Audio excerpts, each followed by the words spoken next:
Investigators are searching for clues in the plane crash that killed a Seneca flying instructor and 2 students. Authorities open a homicide inquiry into last week's deadly explosion in Mexico, and the Hawks basketball teams are coming off road wins. Humber News starts right now.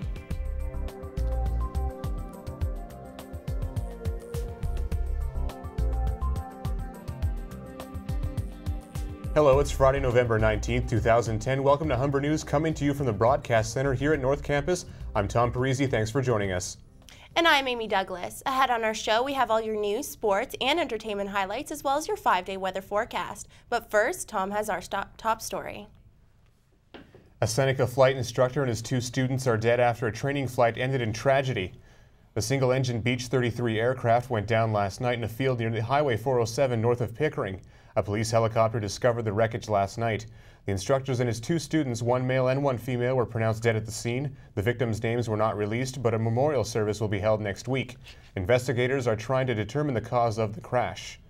Seneca has extended their condolences to the families involved and will be flying their flags at half-mast today. The college has the only aviation technology degree program in Canada. A 60-year-old Toronto cyclist is dead after being struck by a streetcar early this morning. The man was hit at the intersection of Spadina and Lakeshore Boulevard West and was pronounced dead at the scene. Reports say he was pinned under the streetcar and then dragged. Toronto police say the man may have misinterpreted the streetcar traffic signal and was wearing a coat with the hood up at the time of the accident. Some Canadians think the federal government doesn't have their priorities straight when it comes to climate change. That's according to a poll released yesterday, commissioned by a number of advocacy groups, including the Public Service Alliance of Canada. 80% of those polled say environmental issues are being sacrificed for the sake of economic and social projects. Reporter Romy Levine has the story.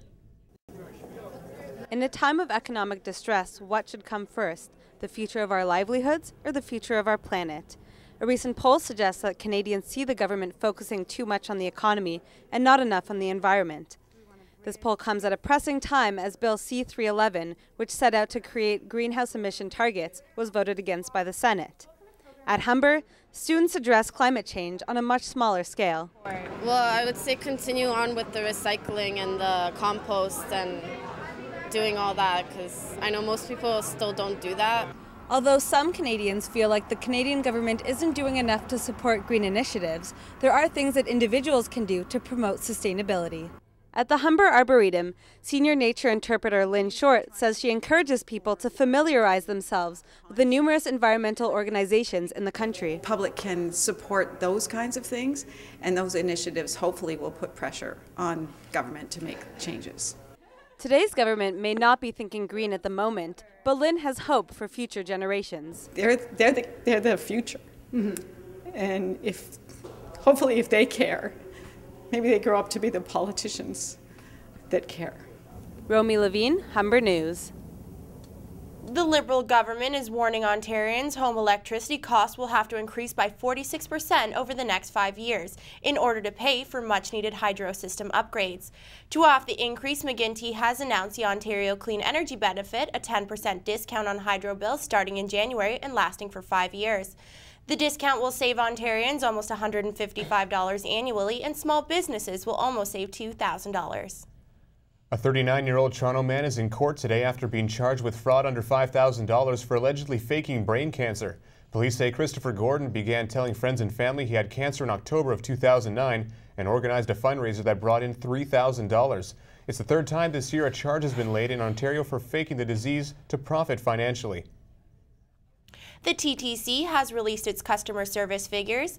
A transit spokesman says ridership reached 476 million this year, a 5 million ride increase from 2009.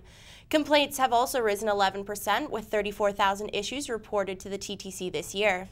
In a large commuter school like Humber, many students rely on public transit to get to school. With the controversies that plague the TTC this year, it's not surprising that complaints are on the rise. But there is good news for the TTC, as compliments about transit service are also up by 30%. If you're trying to get around the city this Sunday, don't forget Santa Claus is coming to town. The 106th annual Santa Claus Parade will take over the streets of Toronto. The parade is expected to be the biggest one yet and will kickstart at Christie Pitts at 12:45. But along with the festivities, commuters should expect a number of road closures.